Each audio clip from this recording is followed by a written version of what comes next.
All India Muslim personal law board के सदर मौलाना खालिद सैफुल्लाह साहब, इस प्रेस कॉन्फ्रेंस के कन्वीनर और all India Muslim personal law board के सेक्रेटरी मौलाना उमरैन साहब, इस प्रेस कॉन्फ्रेंस के अंदर मौजूद all India Muslim personal law board के अराकीन, ओहदेदारान और मुकामी तमामी पार्टियों के सियासी नुमाइंदे, तमामी मसलब के जिम्मेदारान और मेरे तमामी पत्रकार साथी, आज का जो मकसद है प्रेस कॉन्फ्रेंस का, all India Muslim personal law board की जानिब से आप लोगों के सामने आया है। आज हमारे लिए, हमारे शहर के लिए एजाज़ की बात है, फ़ख्र की बात है कि all India Muslim personal law board के तमाम ही ज़िम्मेदारान मालेगांव शहर आए और वक्फ कानून जो मरकज़ी हुकूमत ने पास किया है और इस मुल्क के अंदर लागू किया है, उस काले कानून के खिलाफ में जो तहरीक चल रही है, all India Muslim personal law board पूरे मुल्क के अंदर जो तहरीक चला रही है पुरअमन और सभी समाज और सभी धर्म के को साथ लेकर जो ये तहरीक चला रही है, मैं मेरी जानिब से, अहलियान शहर की जानिब से मैं पाटिंबा जाहिर करता हूँ और हिमायत जाहिर करता हूँ। सिर्फ दो बात मैं मीडिया के ज़रिए शहर तक पहुँचाना चाहता हूँ। मरकज़ी हुकूमत ने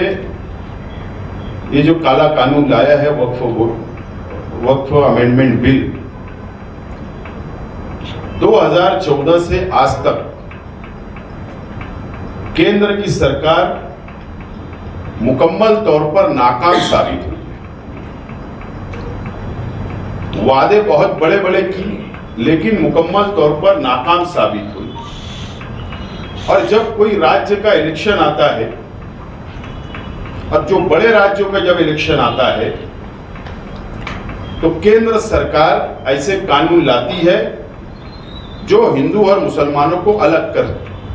करके अपना वोट बैंक बनाने की कोशिश करती है। और इसीलिए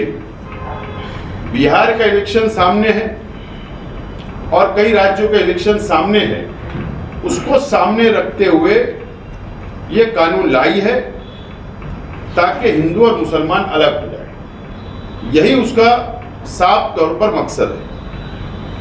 हम ये काले कानून की निषेध करते हैं, निंदा करते हैं और इस देश के अंदर संविधान को बचाने के लिए जो हर धर्म, हर जात, हर बिरादरी को संविधान ने जो अधिकार दिया है कि हम हमारे मजहब से रह सकते हैं, जी सकते हैं, उस संविधान को बचाने के लिए all India Muslim personal law board ने जो ये तहरीक चलाई, मालेगांव शहर, हिंदू, मुस्लिम, सिख, ईसाई, हम सब इनके साथ में रहेंगे। धन्यवाद। समाजवादी पार्टी की तरफ से मुस्लिम पर्सनल लॉ बोर्ड का इस्तकबाल करता हूं कि वो मालेगांव शहर आए और इस तहरीक में जब पार्लियामेंट में बिल पास हुआ तो संविधान को बचाने के लिए और वक्फ का कानून जो है वो मुसलमानों के खिलाफ रहा, मगर जब पार्लियामेंट में हमने देखा कि अपोजिशन में मुसलमानों से ज़्यादा हिंदू, दलित, सिख ने इसका साथ दिया, यही इस मुल्क में उम्मीद की एक किरण है जो सेकुलरिज्म को बचाए रखती है। मैंने पार्लियामेंट में ये भी देखा कि समाजवादी पार्टी की इकरा हसन साहिबा ने भी वोट दिया। वो एक मुसलमान होने के लिए उनकी जिम्मेदारी थी, मगर मुझे खुशी हुई अखिलेश यादव, धर्मेंद्र यादव, अयोध्या से चुन के आने वालों ने जब उस बिल के खिलाफ वोट दिया, क्योंकि यही उम्मीद की एक किरण है। मुस्लिम पर्सनल लॉ बोर्ड जो तहरीक चला रहा है, मुल्क भर में जो नैरेटिव सेट कर रहा है, ये एहतजाज में नैरेटिव सेट होना ही चाहिए, क्योंकि पिछले कुछ वक्त से देखा जा रहा है कि एहतजाज करना ही बंद किया जाता था कि कोई फैसला हो गया तो एहतजाज से क्या होगा। लड़ाई सुप्रीम कोर्ट में भी होना चाहिए, लड़ाई सड़क पर भी होना चाहिए। मैं मौलाना उमरैन साहब का बहुत बहुत शुक्रगुजार हूँ कि उन्होंने मुस्लिम पर्सनल लॉ बोर्ड के प्रोग्राम से मालेगांव शहर में रखे और हमको उसमें दावत दी, हम उसमें शामिल हुए और इंशाअल्लाह इस तहरीक में हम हर तरह से उनके साथ रहेंगे। शुक्रिया। आज के इस प्रेस कॉन्फ्रेंस में आए हुए तमाम मेहमानान, पत्रकार बंधु,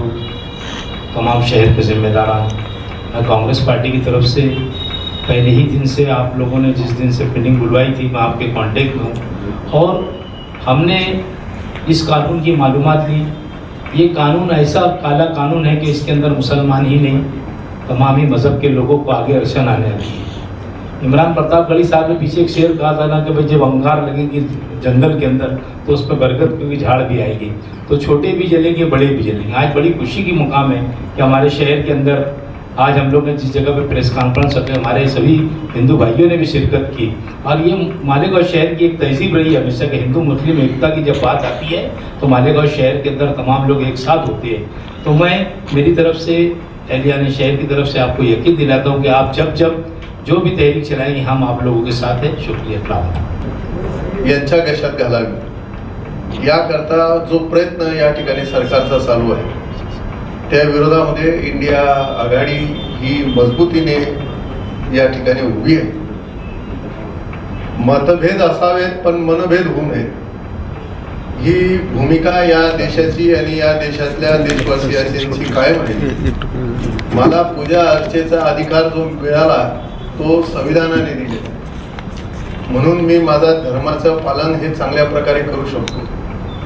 त्या संविधानाची जर अवहेलना या ठिकाणी जर होत असेल तर या देशाचा नागरिक म्हणून मला या संविधानाच्या रक्षणासाठी आणि तिने बहाल केलेल्या अधिकारासाठी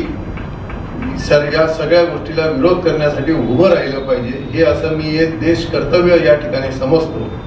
आणि हे जे आंदोलन या ठिकाणी चाललेलं आहे या आंदोलनाला पुन्हा एकदा इंडिया